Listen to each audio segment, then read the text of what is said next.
Jadi aku nih sebenarnya kalau di kantor udah kayak anaknya mereka. Ya, Tapi kalau ke anak-anak gue udah kayak bapaknya. ya, kebayang, kebayang. Gitu sih. Sebelum kita tutup podcast ini, ada nggak quotes yang paling menarik yang ada di hidup lo? Dan best advice untuk anak 20-an yang nonton podcast ini? Only one sentence sebenarnya bukan quote ya. Sebenarnya I would say fear is just illusion. Seriously.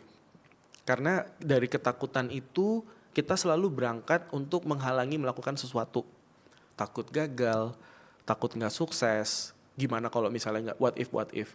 Tapi sebenarnya ada keajaiban kecil di luar ketakutan itu yang kita nggak sadar itu tuh udah berjalan dan berhasil tanpa kita punya ketakutan.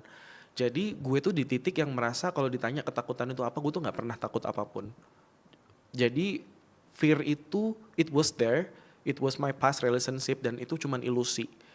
Gue tuh merasa fear itu udah bener-bener my personal illusion aja dan itu tuh nggak real. Ketakut mungkin kalau misalnya kita preparation dan lain-lain tuh mungkin akan lebih enak ya. Cuman seriously apalagi untuk mungkin advice untuk anak umur 20-an tuh ketakutannya itu fear, insecure, anxiety, ya kan takut nggak ini segala macam. Itu sebenarnya cuman ilusi. Itu bisa dihadapi dengan better preparation dan itu endurance dan kegigihan itu sih. So harus bisa. Ketakutan hanya ada di imajinasi ya.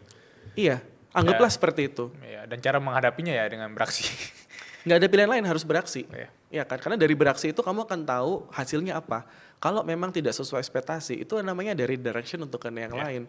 Jadi jangan pernah sebenarnya takut gagal itu nggak, definisi gagal itu apa gitu loh sebenarnya. Karena mungkin memang lo nggak bagus di suatu hal, tapi memang ada redirected ke hal yang lain. So let's enjoy the journey.